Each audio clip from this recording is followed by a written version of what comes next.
Please, Carrie, would you take the roll call? Commissioner Kate is excused this evening. Commissioner Kelly. Here. Commissioner Johnson. Here. Commissioner Ertley. Here. Commissioner Oakes. Here. Commissioner Sloan Buchanan. Here. Commissioner Schreiber. Here. Thank you. Now will please stand for the Pledge of Allegiance. I pledge allegiance to the flag of the United States of America and to the republic for which it stands, one nation, under God, indivisible, with liberty and justice for all. Okay. The next item on our agenda is public and employee comments. Do we have any? Schedule. Really? No? Okay. And then next, we have our local 3438 report. Are we having a report? No? Okay, thank you. I just spoke to Kurt beforehand. Is he on Zoom? Oh, I'm so sorry. Thank you. Oh, he's on a call? He's on a call, but I do have a text message, I apologize, that came in 12 minutes ago. Would you like me to read that? I would like to thank the commission quickly. I'm at 48, so he did request a Oh. Zoom link. Apologies, I didn't get that request. Okay, thank you. Next, I would ask for a motion to approve the agenda as So moved. presented. Second. All in favor? Aye. Anyone opposed? No, the motion carries. I thought I heard somebody. Let her agree. Oh, okay. And next, we're going to move into executive session. And the board has planned for an executive session to discuss labor negotiations pursuant to RCW 42.30.140A and to discuss with legal counsel legal risks of a proposed action or current practice pursuant to RCW 42.30.110I. And how long do you think we will need for this? Madam Chair, Yes. one revision to that Oh, is okay. that we will not need the legal, it's just contract negotiations. Okay, we will take that out. No legal counsel. Okay. All right. How long do you think? Probably start with 10 minutes? Yep. 10 Okay, minutes. we will go into executive session now for 10 minutes. Our optimism is really high. Yeah, It's very high, Grant. so that one.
Okay.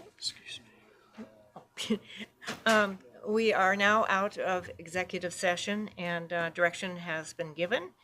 And next, I would ask for an approval of the consent agenda as presented. Second. All in favor? Aye. Anyone opposed? Okay, the motion carries. And next, we have our quarterly division presentation. Madam Chair, Operations. Can I ask a question? Sure. Just clarification. Do we need to approve the MOU or a motion to approve the I MOU? think it's gonna be later It'll on. be- Yeah, in the meeting. Okay. Okay, Very yeah. good. Thank you. No problem. Yeah, down under unfinished business. Gotcha. Okay, good afternoon, Commissioners. Going to give you the third quarter operations report. So talking about 4 different subjects, but I think I can kind of minimize this to about 10 minutes and stay within Carrie's desired time frame. Next slide there, please, Carrie. So the first slide is just kind of a map of our response area of the RFA. First thing I'm going to talk about is Station 96, which is kind of up towards the upper portion of that map, kind of right along I-5, right there. Thank you, Carrie. Kind of adjacent to the training center. It was the of our 6 stations, it was the one station that we were not staffing up until just a few months ago. So I just want to give you some data on that for a few minutes. Station 96 is the address there. Building was built in 1968 and had not been staffed in several years. When we ran the EMS levy last year, it was one of the things that we said we were going to move forward and do. Next slide, please, Carrie. So when staffing allows us to place 3 members at Station 96, we open the station. August 15th through November 5th, which was 82 days, we staffed the station 63 times, averaging about 77% of the time. Commissioner Johnson? Just for historical perspective, when Station 96 was built there, what fire district was that at the time? Fire District 14. 14, okay. Yep. So that area is referred to as Freeborn. So Fire District 14 they had Warm Beach, which is kind of they're in a different building than they were originally, but it was Warm Beach and Freeborn with kind of the city of Stanwood in the middle. Really? Wow. Fire District 14. Big area. Yep. So we staffed it 82 days, about 77% of the time. Back in the EMS levy, we told the voters we would staff that station as staffing allowed, and our goal was to hit 70 or 75%, 80% of the time. Our goal's 80. So this next one's kind of interesting. So it's a heat map. So there's kind of over the city of Stanwood and downtown Arlington and Smoky Point, you see kind of blue shaded areas. So Teresa was able to take the data of where Station 96, primarily Aid 96, is responding to and created a heat map. So though they are staffed at Station 96 up by the training center, they're spending their majority of their responses are in Stanwood, downtown Arlington, and the Smoky Point area. They're essentially, you've heard us use the term peak activity unit before. From an operations standpoint, Station 96 is operating kind of as a peak activity unit as much as it is, because it's responding throughout the RFA as a second up BLS unit wherever we need it. So if Aid 99 or Aid 47 or even Aid 90 are not available, then Aid 96 is taking those next up calls. So we maintain our own transports. So those blue shaded areas and even the red area, kind of pinkish area at Smoky Point, show the areas of highest call density of where that crew is responding to. The next page, if you can flip slides, Carrie. This is just, there was some, Commissioner Ertley and Commissioner Cade and Chief Cermak have been working with Fire District 21 for a couple years on the EMS contract.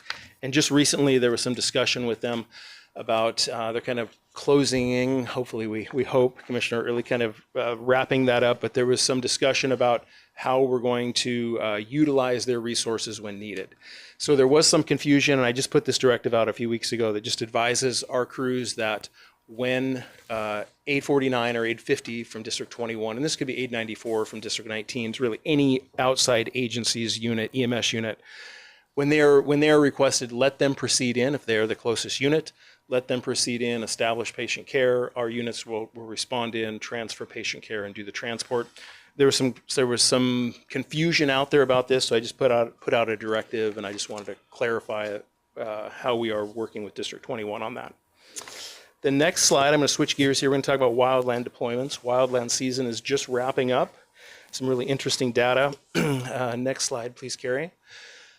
We responded to a total of 9 different deployments of 3 different types. So there's 3 different types of deployments that we can respond to: a Washington State mobilization, which is through Washington State Emergency Management, a Washington State Department of Natural Resources request, or what's called an EMAC, or an Emergency Management Assistance Compact, and that's if we're going out of state.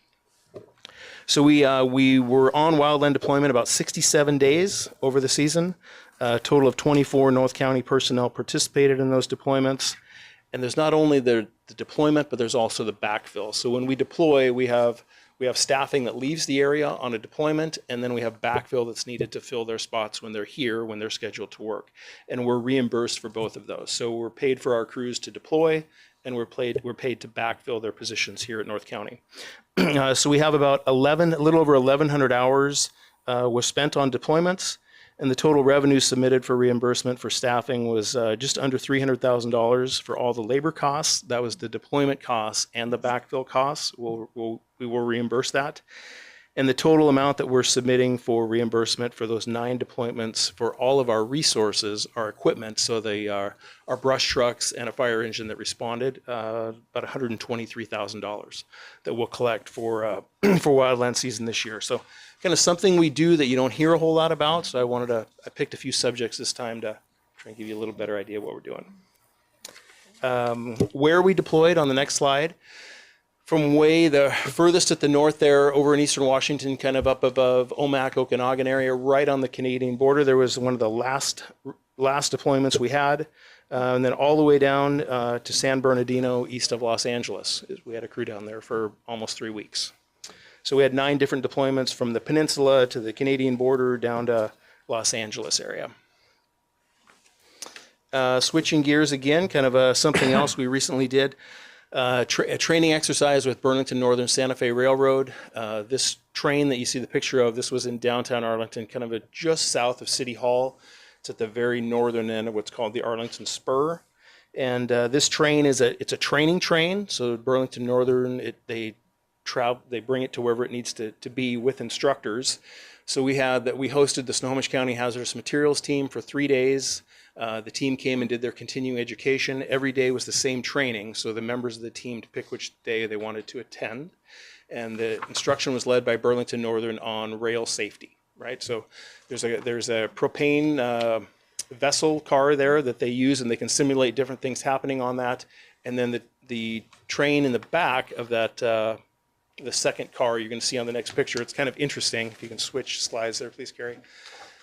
So this is the inside of that. So Burlington Northern took a train car and they made a classroom out of it. So that's looking both angles. So you've got seating and kind of theater seating that rises up. And then looking the other way, you've got an instructor console and a screen, and they're able to do PowerPoint presentations and everything.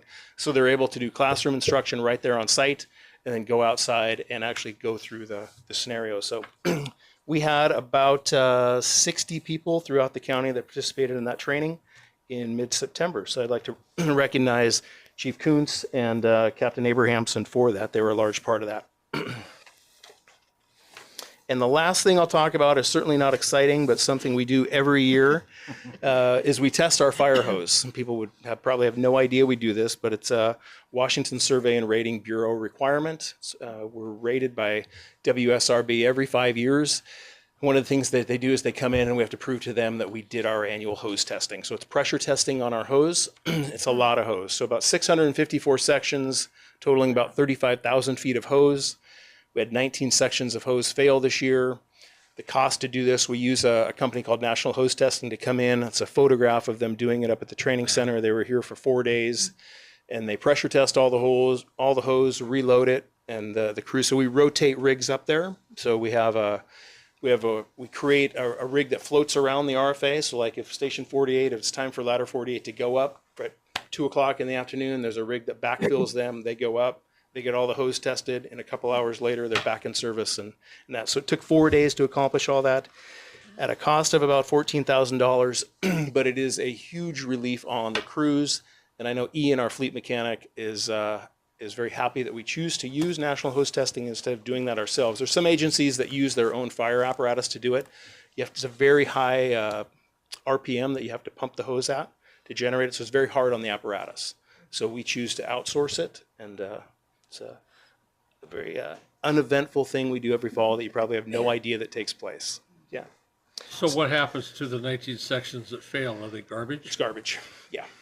And do you automatically reorder 19 replacement sections? Yeah, so Lucas Bay, we have a MBO program, so different members of the organization are responsible for different things. So firefighter Lucas Bay is responsible for our fire hose, so he maintains the inventory of hose at the stations and puts hose replacement into the budget each year. Okay. How long does it take to get the replacements? Not long. No. Not like a vehicle, huh? Not like a vehicle. Yeah.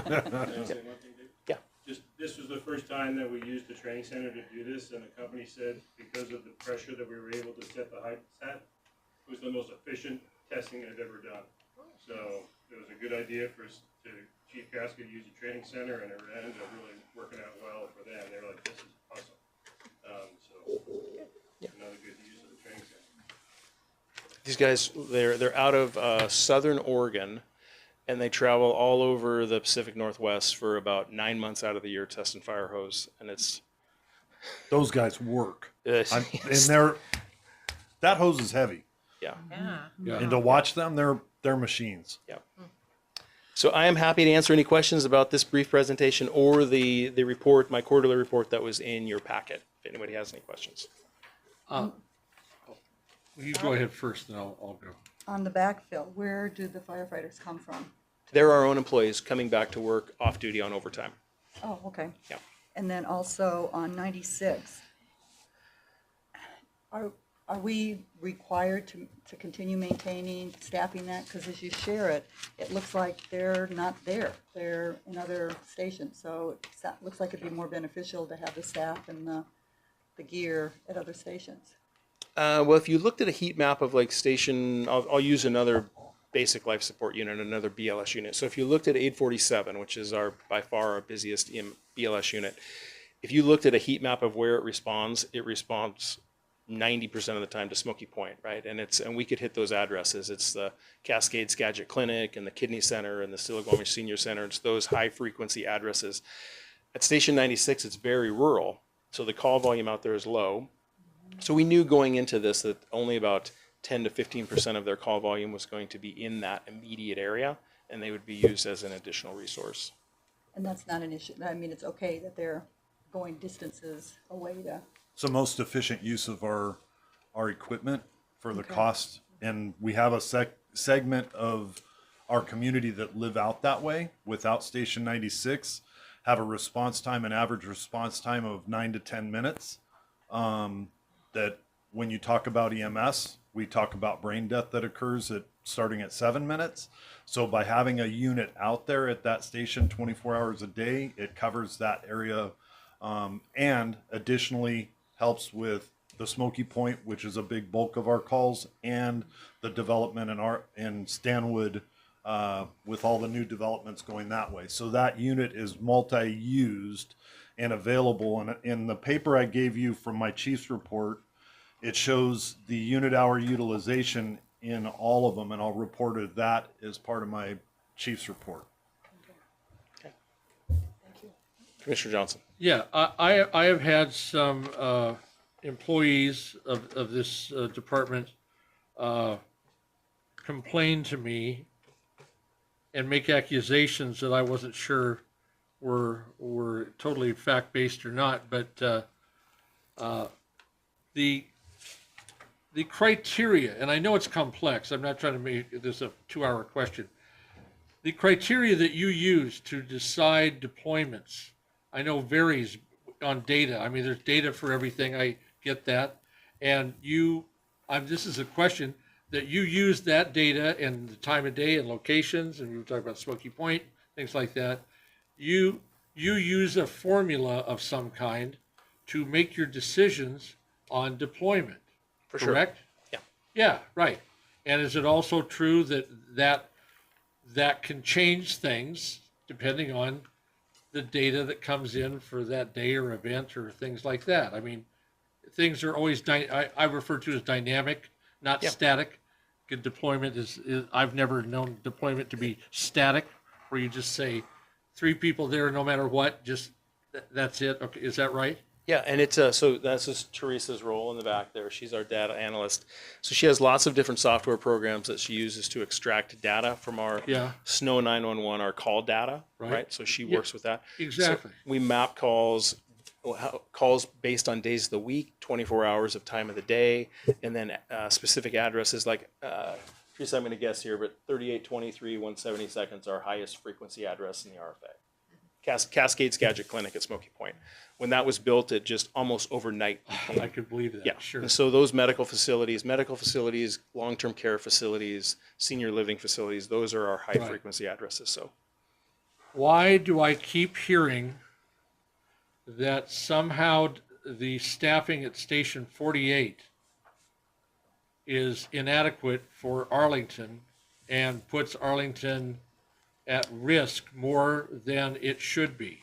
46, not 48. Excuse, I'm sorry. That's all right. I misspoke. Yeah. I meant 46. Well, you know what the argument is, but why do I keep hearing about Station 46 staffing? Yeah. So I'm not gonna speak for the local, but Greg, I think I can answer the question. Is prior to Arlington joining the RFA on August 1st of 2021, we had 5 people at Station 46, 24 hours a day, 365 days a Okay. year, and then almost overnight that was reduced to 3 Okay, because those people were utilized elsewhere in the RFA. right. In the total RFA, which is your direction. I mean, that's what you have to decide on, right? You have to decide for the whole regional fire authority, not city of Arlington. Correct. Alone. Because on August 1st we became one entity. Yeah, But, right, yeah. okay. but yeah. Have you ever had direction or an order, direct order from Cermak, the Chief Cermak, to staff differently to either favor a place or punish a place as far as who you have deployed? Yeah, I don't make the final decision on staffing. I mean, there's an infinite, there's resources that are available, but it's ultimately Chief Cermak's decision as to how we deploy. Okay. I can make recommendations, we can generate software, but ultimately it's his decision. Do you have a lot of conflicts over that? Not a lot, no. Okay. We've debated things back and forth. Well, yeah, and that's healthy and that's fine. I don't have an issue with that, but especially on station 48, 46? excuse me, I swear this map is backwards to me. Anyway, okay. But are those debates a lot around 46? I'd say the primary debate is about Station 46, yes. Not necessarily between Chief and I, but the comment that you continually hear is about Station 46. Right, but it's based on, my understanding is that goes back to, like you said, pre-merger of that. But wouldn't that assume, I mean, if you staffed like the pre-merger, wouldn't that be an exception of all the stations that you've got static staffing on 46 and say, oh, we're going to put 5 people there regardless of the calls, and everybody else has to work off of the data? Sure. I feel like you're boxing me into a little bit of a corner here, Commissioner Well- Johnson, but I'll answer the question.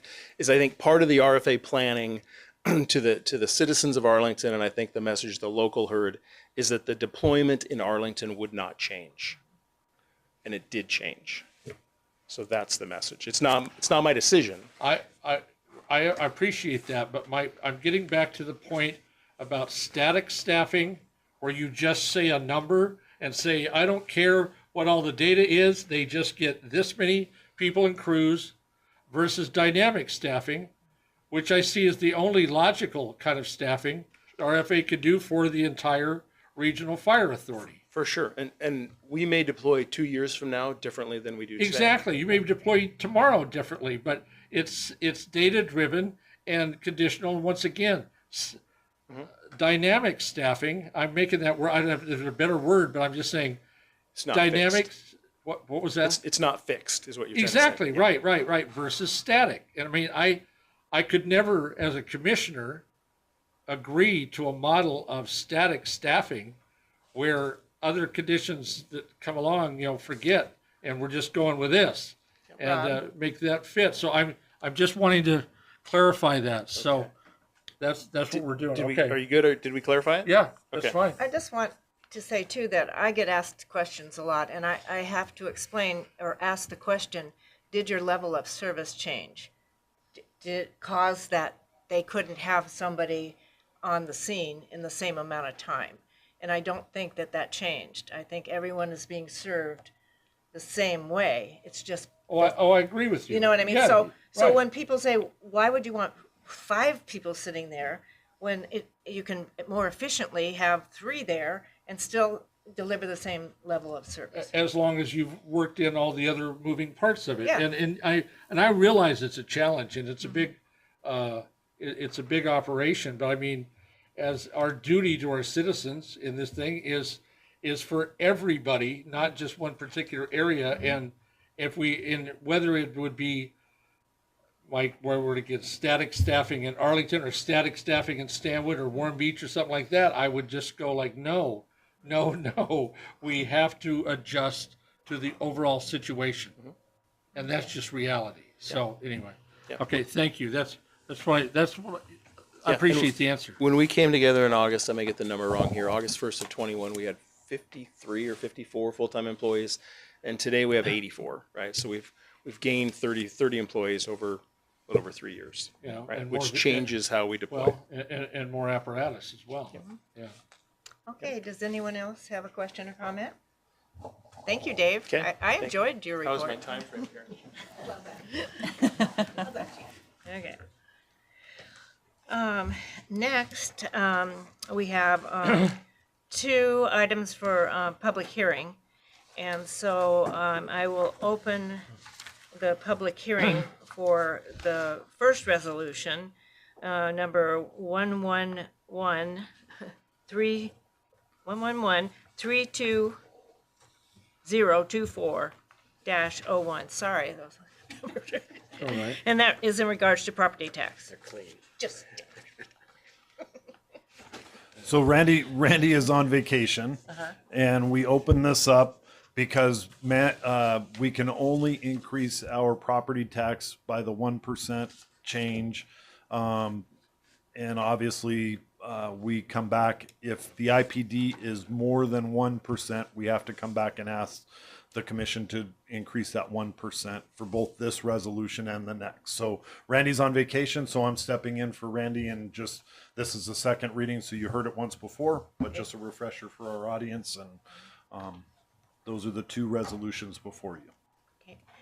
Do we have anyone who wishes to speak regarding the resolutions? All right, then I will close the public hearing. And we did both resolutions. I didn't read the second one. I thought we were going to take them separately, but, so. You probably should read the second one Yeah, just for the record. yeah. The second one was Resolution 111-32024-02, the EMS tax. And so, still no public comment, then I will close the public hearing. Okay. Do we need to, it's just a second hearing, right, or a second reading? Second reading. Yeah, so, No okay, actions taken. right. Okay, the next item is unfinished business, and we have, the first item is the proposed MOU for the new administrative captain and MSO captain classifications, presented by Allison Jubb.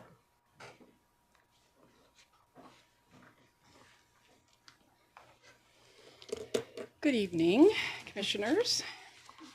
I'm going to turn over here.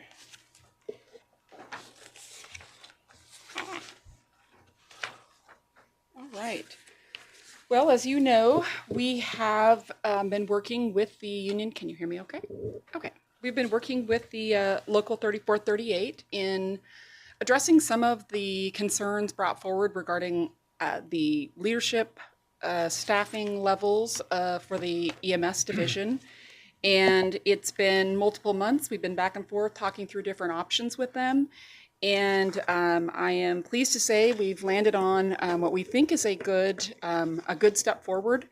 which is 2 MOUs here you can see, and they reflect the conclusion of lots of back and forth and lots of conversations.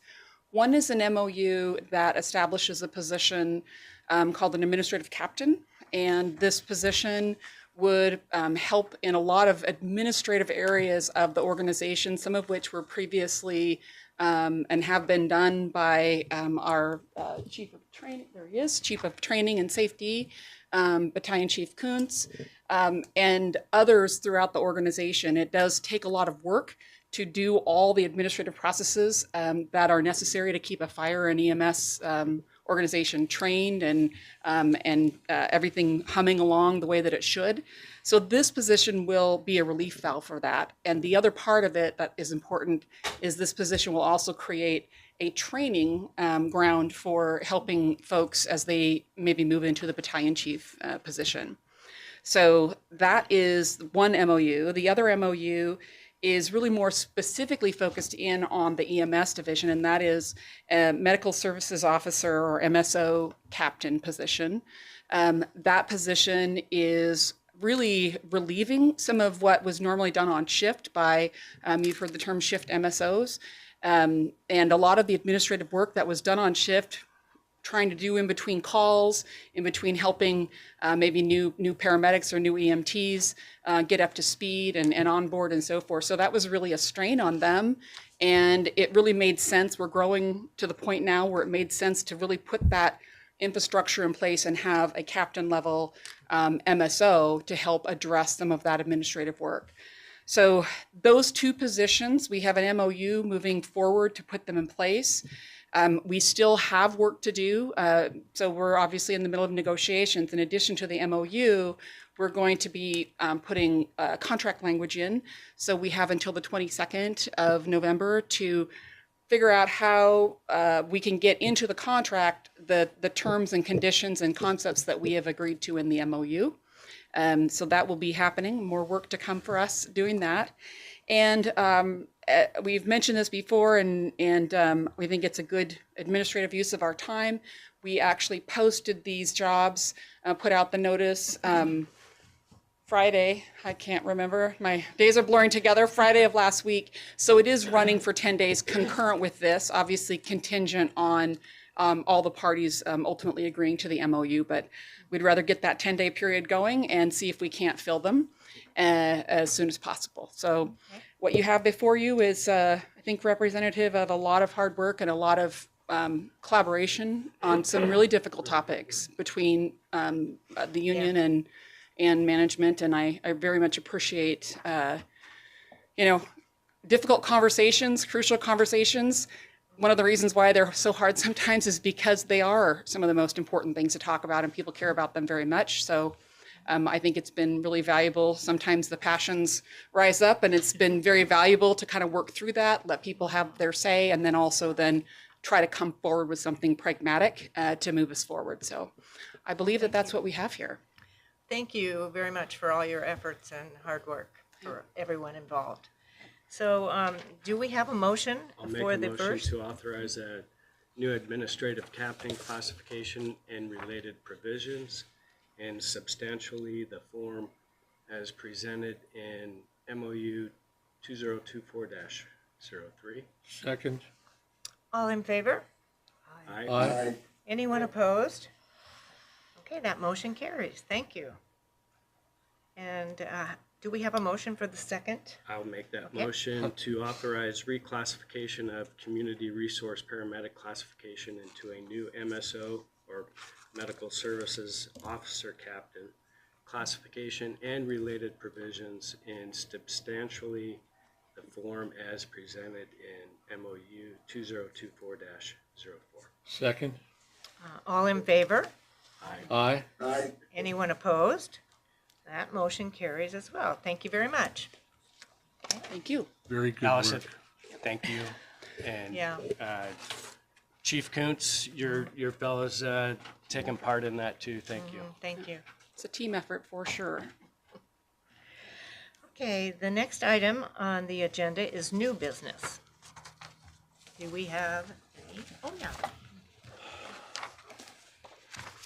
Okay, the new business is the proposed property tax and EMS tax resolutions. This is a discussion only. No action will be taken. There was one item B under unfinished business. Did I miss it? Very quick. Oh, Oh. I'm sorry. Yes. Yeah, okay, Right. there is. It's the non-represented compensation study project update. Allison, I'm sorry. Oh, that's totally fine. Okay. Yes, it's all right. So we have concurrent with some of the work that we've been doing on these MOUs. Other things have been happening behind the scenes, so I wanted to give you just a quick update on what those are. I promised I would come back every few commission meetings and let you know the status. So I like to start sometimes backwards. So the goal is that in the month of January, we will have addressed our non-represented pay structure and policy sufficient to the place where we feel comfortable reposting the MSA leader position that you, on October 31st, went ahead and allowed Matt Hickman to go into through an MOU with the union. So January, sometime in January, and I'll say by midnight on January 31st is my, or before. So I want to underpromise and overdeliver on that one. But working our way towards that, there's several pieces, as you know, that have to go into place. One is really doing, collecting information on pay. What are people paying out there in the market? What level do we compare to the level of pay for similar jobs, like jobs? And then the other side is really looking at the pay policy, which is we can have a structure, but how do people get that pay? How do they advance? What do they get when they're hired and promoted? So I'm really looking at two deliverables for you. One is the policy, one is the pay structure as some recommendations. But the third piece really, I think, is the most important, and that's what I'm working on now. So I'll let you know there's a tiny bit of homework in there. And that is really setting, kind of drawing from you your thoughts and ideas on what our compensation and benefits philosophy should be for North County. What do you see as what's needed to recruit and retain the right kind of people? And we know from the MSA recruitment, we have internal compression as well. So we have to address that. So that compensation philosophy, what you're going to get as soon as we are finished today, I'm going to hit send on a very basic PDF document. And it's just a survey that asks you some questions to try to get you thinking about what matters to you as individual commissioners. And then I'm going to take that information and I'm going to compile it together and say, okay, commissioners, here's what y'all talked about collectively. How does this sit with you? And then from there, I will devise some compensation philosophy samples for you to say, I think this is what I heard. I mean, y'all can throw that out if you want to, or you can say, oh, wow, you hit it on the mark, or somewhere in between. So that's coming, that philosophy statement. It's a one-pager. It's not super long, but it really gives guidance on where to go, what pay studies to look at, all of that. The second thing that's happening now, so you're going to get that email, and the second thing that's going to happen is, we need to update the job descriptions for all of our non-represented employees. Why? Because if we don't have current understanding of what people are doing, I can't know whether I'm comparing, an apple and an orange, and so I've got to make sure that those job descriptions reflected. And frankly, some of them are quite old. And so there's other reasons why we want to have them updated too, right? Somebody goes out on medical leave, we want to know what they can do or not do. So lots of reasons why we want a job description.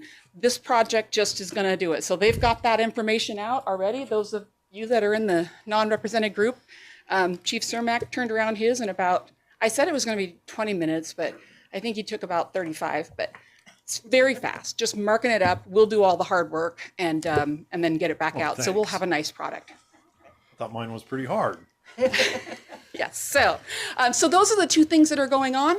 I'm still targeting, once I get that compensation philosophy information back out to you and say, okay, here's what I heard from you. I'm going to be coming back at a meeting and saying, this is what I'm hearing. What do you think? And make sure that we've got that right, because that tells me where to go next on what kind of pay data to gather. And then I'll come back with you and say, based on what you're saying, here's the pay data.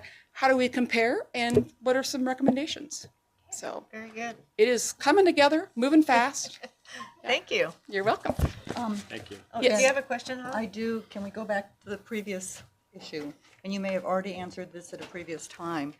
Has there been a replacement, or is there a replacement for the CRP position? There is not going to be a replacement for the CRP position. The MOU actually changed that CRP position into an MSO captain. So we reclassified it into an MSO captain, and that one is currently being, we've put the notice out and it's being recruited right now. And then the assistant that he had, does that person still exist and will still be there? So Christina Matthews, yes, she is still there, wonderful, doing a great job. I just heard from Matt today about how well she does. And so she is our community health coordinator. I said the title right. Yes, she's continuing on. And I believe that is planned to continue. I think we're looking for an agreement or a nod from the agency that funds it that we're going to be funded into 2025. And so I think that one is going well. Yeah. We did receive confirmation we'll get a 1-year extension. Great. And the 1-year extension, I understand, and Matt can fill us in more detail, but I think the 1-year extension is because all the powers that be need to loosen the purse strings on the actual funding. So this is a way to get us through until the big money gets released, whoever holds that purse. So. And let me clarify, the CRP program is not going away. It's just being reorganized under the MSO captain position. It's very successful. Matt's done a great job in building that for the communities we serve. And Christina's even done better of trying to address the impact of people that get readmitted into the hospital. And that's the success that the North Sound ACH, Accountable Community of Health, has seen in our program overall. So it's not going away. Good. Yeah, that was the impression, that it was a really good program. Very valuable. Okay. Any other questions? No. Okay, now we will move on to new business. Thank you. And that is our property tax and EMS tax resolution. This will be a discussion only. So again, Chief, I can speak to this if you want, or you can. This again is just really just a revisit of the public hearing we just had. So Randy is out of town today. This actually, just to clarify, this is your first reading. So Okay. Oh, I know it sorry. was out in your packet early, so it feels like. Teresa's telling me to talk into the mic. Oh, okay. So sorry, don't speak up here very much. So Randy's out of town, but he did prepare a motion summary for you, which I trust you've all had time to review and look at. It's a required function of all taxing authorities to go through the steps to do the public hearings and allow the public to speak to those things. But he has those before you, and he'll be back at our second meeting in 2 weeks, unless we adjust the date of that upcoming. But he will be back at the second meeting to answer any questions that you have. Okay, thank you. Now we have the chief's report. Oh, do you have a Madam question? Chair, just a point here. Right now, it is open for public comment. And then do we need to close that? So This- the public yeah. hearing was actually already done. Yeah. That was already done? Yes. Okay. So we're good. All right. And we will have a second public hearing at your next meeting. Yeah, Okay. okay. Sorry. That's okay. Better to get it all straightened out. So, Chief Cermak, do you have a report for us? I do. Thank you, commissioners. And I'd like to start by thanking Local 3438, Nitch Saka and Allison for all of the work and collaboration in this. It truly has been a big lift, and they've done an outstanding job. So I appreciate that. I attended the Washington State Firefighter JATC committee down in Federal Way. I also attended the Snohomish County Fire Chiefs Association meeting at Fire District 4. Next meeting, you will see before you a motion to approve a new ILA with Snohomish County, what will be the agency now replacing Snohomish County EMS. Is the name Skimza now with an A? REMS, Regional EMS of Snohomish Yes, regional EMS. They're changing the name completely, and there's a new ILA to. When Skims was first built or designed, we had under 400,000 people in the entire Snohomish County, and we're at the 900,000 person mark now. So they went through and revamped the whole process, and they're coming up and growing that agency to assist us at a higher level. So you'll see a new ILA with them to help take them into the new place next. I believe I have it on next meeting's agenda, December, the first meeting in December, I believe. So that will be coming forward. Chief Goforth and I attended the Port Susan Trail ribbon cutting ceremony at the city of Stanwood. If you haven't been out there, that's absolutely gorgeous to walk through. And then I attended the consortium board meeting. A lot of work is being done on by the training chiefs and assistant chiefs, exploring again regionalization. There was discussion on our operations report. When you join RFAs, it's about regionalizing how we do things. And Madam Chair, you did a great job of explaining that the process is no longer focused in one area. It's regionally how you do this. Well, the training chiefs and assistant chiefs in the entire county are looking at how to regionalize the whole county, so we're not duplicating efforts, and we're training everyone alike now at a regional training consortium academy. So the next steps are being taken into place because our agency, Chief Kuntz, 40 people have been through our academy within our agency. 38, more than that, through the consortium academy. Because it was before the merger also. Okay. So, I mean, we've had quite a change in how things were done, and also training everyone regionally the same way.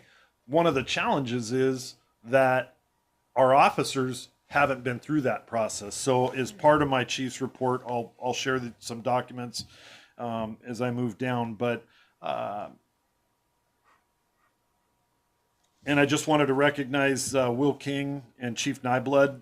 They came to the monthly leadership meeting, and they're doing amazing things, trying to figure out how to make us more efficient and help all of us do our jobs better. I provided you guys, and I emailed the commissioners as part of my chief's report. Chief Kraske pushed this or talked about what Teresa does on a daily basis. So when you look at the bottom blue line that says monthly UHU, and you see the top gray line of all of our units, you can sort of see the data that we track daily. We know for a while that we had Darrington Fire that wasn't staffing a unit. Well, you can see now that they didn't staff, or it wasn't staffed on a regular basis. You can see now that it's staffed, not staffed only one day a week. But you can go down and you can see your unit hour utilizations of all of our equipment. And the decisions and discussions that Chief Kraske and I have are based on the data that's within these forms. And you see that a couple of them are pinked out at 30%. When you have 50% of the month that's pinked out at 30%, you need to start to make some decisions operationally, because you're going to get second unit utilizations and such that you need to do certain things, either open a new station, put peak activity units in place, or to uncross staff units. So these discussions happen on a regular basis based on the data that you see before you on units being utilized, and Teresa tracks this on a daily basis. So I just wanted to give you some of the snippets that I think Chief Kraske, the numbers may be a little bit different because he started on August 15th, but for the month of September, you'll see on the left-hand column, Station 96 was staffed 68% of the time. We didn't really open it until mid-month, so that's why it came in his data 77% of the time. Medic 46, 16 days, the unit was uncross-staffed, so they had a medic and the 5 people at that station on that day. And you see in the month of that was the month of October. In the month of September, we had 19 days that Medic 46 was uncross-staffed with 5 people. So we track all of this data and we use it as a way to have discussions operationally when we make moves and make changes to and plan, quite honestly, because we need to figure out a budget to make these moves that happen. When we hired 30 additional people, it was knowing that we had a station that did not have adequate coverage to prevent them from having brain death because we didn't have a unit out there to do it. That unit has already had multiple fires from what I've heard, that they've been on scene like that quick, that could have very easily gone. But those types of stories happen in any district. You can have multiple calls at a time, or a unit can be right on scene at the same time. And that's just sort of the luck of the job draw of the fire service. So that's when you take a look at that, if you have any questions and want to reach out to me, that's sort of a little bit of history on that. I wanted to go back and step back a little bit, and I gave you this green sheet here. This is the pro forma that we were asked to do about the training center when we anticipated opening that site. So the pro forma was an guesstimation of what we could do, not what it would do. So with that, I went back and just highlighted some of the things that I found interesting. In the beginning, we said there's no guarantee that this would be profitable. The pro forma says that it would likely and could likely be, but after a 5-year period. And so I put some data together that I think I've heard before. The bond payments for the training center are $660,000 a year. We opened it with a ribbon cutting on September 11th, 2023, and we're just over a year now. The bond payments are $660,000, and we've recovered $407,213 through people renting it, whether it be the Snohomish Training Officers Academy or agencies outside. We have South County Fire, South Whatcom, Everett Community College, Marysville. So multiple people have used it. So it is coming around. And again, there's no guarantee that people will rent it. But I can say, I think Evan Caldwell was out there somewhere. I don't know if he's still here, but Evan was the reporter at Stanwood Camano News that when we opened it, if you build it, they'll come. And so I'm happy to say that we're very close to having the strip mall done. The other part of that pro forma was that we didn't even think we would be close to profitability without the strip mall being done. So we had 2 pads usable. So today we'll take the next step in the next, I believe, month, maybe 2. I'm looking at Chief Ten Open as the project manager, that strip mall will be completed and we'll have all the crews trained on it, and we'll have 2 pads fully usable for that to take off. So with that, that's the end of my report, unless there's any questions. Chief, could you elaborate a little bit more about the strip mall theater or whatever stage you want to put at in terms of what different training it will allow for than the fire tower that we have? So the tower we have was designed with our county training officers to meet some of the most modern fire behavior flow path type situations for fire behavior, and mid-rise units, which you see in downtown USA all over the place in all of our transportation corridors. They're going 5 stories, 4 with residential, 1 below that's commercial. We have a tower that goes that high now. We can use our aerial apparatus to practice our aerial apparatus and apparatus positioning. The streetscape, having the streets, allows us to drive just like a regular city. Our previously training spots like Hagen's in Arlington or Thrifty's in Stanwood both contacted us and said, you can't come here anymore. Your rigs are tearing apart our driveways or our parking lot. So it came at a good time that we had our training center. The actual strip mall is different because if you go to downtown Stanwood or you go to downtown Arlington and you're down Main Street, the strip mall just looks exactly like Main Street. So it gives the crews the opportunity to practice how they I'll say play, because I think most of our firefighters like having a fire to put out. So they get to practice in a real life scenario, practice parking their vehicles appropriately. But in addition to that, we have different props that are in there that that mimic, like we can do highline rescue, where we do rope rescue. We can do collapse training. We can do windows that rack like there's an earthquake. We can modify walls inside of it to do stuff. So there's just a ton that the system will do. And it will grow with the training officers as they get out there and figure it out. And I'm happy to say, as we have an admin captain that was just approved in an MOU, that will probably use it more and get a little more creative, because we have someone to be dedicated to helping when he's available in that capacity, or she. So hopefully that answers your question. Yeah, thank you very much. Anyone else have a question or comment? Guess not. Thank you, Chief. The next item on the agenda is board discussion and commissioner comments. We have 2 items on there, and then we could see if anyone else has anything to add, but it's about our upcoming meetings that fall. The November one is the day before Thanksgiving. And, you know, I think we did it last year. I think we had a meeting then. But I don't know if that works for everybody. Is anyone traveling on our group, or is there any reason why we would prefer not to have the meeting that day? So everybody's good with that meeting the day before Thanksgiving? Okay. And then I know we don't want to meet on Christmas Day. There's no way we're going to do that. No, we're not meeting on Christmas Day. So I'm not sure how we want to proceed with that, whether we want to see what might be coming ahead and then pick a day other than Christmas Day if we have to.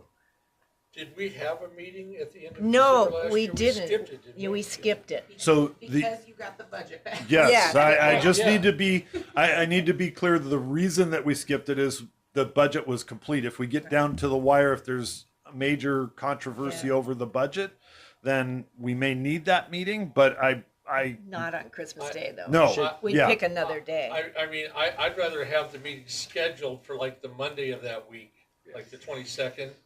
And I mean, on the board, and then maybe cancel it if we just, I'm not you sure know, all about the Monday. business is done and we don't need it. I don't know if I can do That'd sort of be my preference. Okay, does anybody have any other thoughts on that? We can look at our calendar and see I about like the idea of That Monday. rescheduling or having another another date. time, yeah. Okay, December.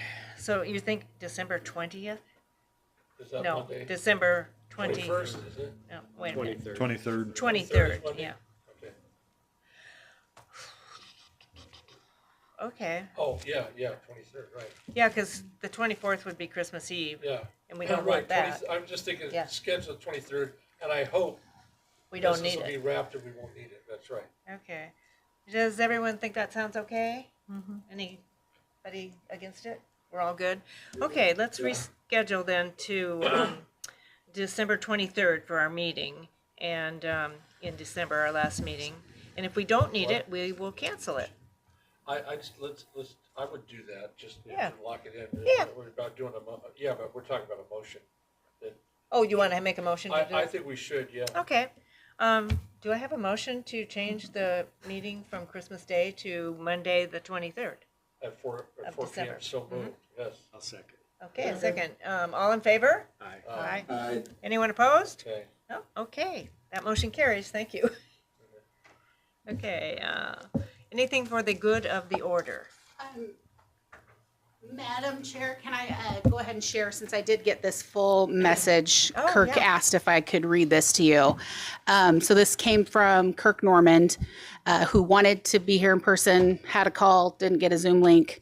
But he would like to share that the labor group wants to thank the commission for their leadership, helping to drive the progress of our EMS division.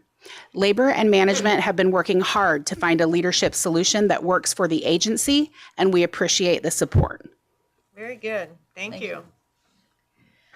Anything else? Very quickly, excuse me, Monday was Veterans Day. Yes. That's different than Memorial Day, but I did want to, I don't know everyone to acknowledge, but I think we should acknowledge a few people. And Holly is a veteran, I know that. And Chief Tenhoopen is a veteran. And is there anyone else in this room who is, Steve? Steve. Well, Steve's a veteran, and is there anyone else? I'm just saying, I would give My a little bit of husband. okay, and your husband. So My mom. I'd give a little applause to our Thank you. veterans. Okay, thank you, Rob. Any other I'll topics? make a motion to adjourn. Do we have a second? Second. All in favor? My 1 second. Anyone opposed? That motion carries. We are adjourned. Thank you.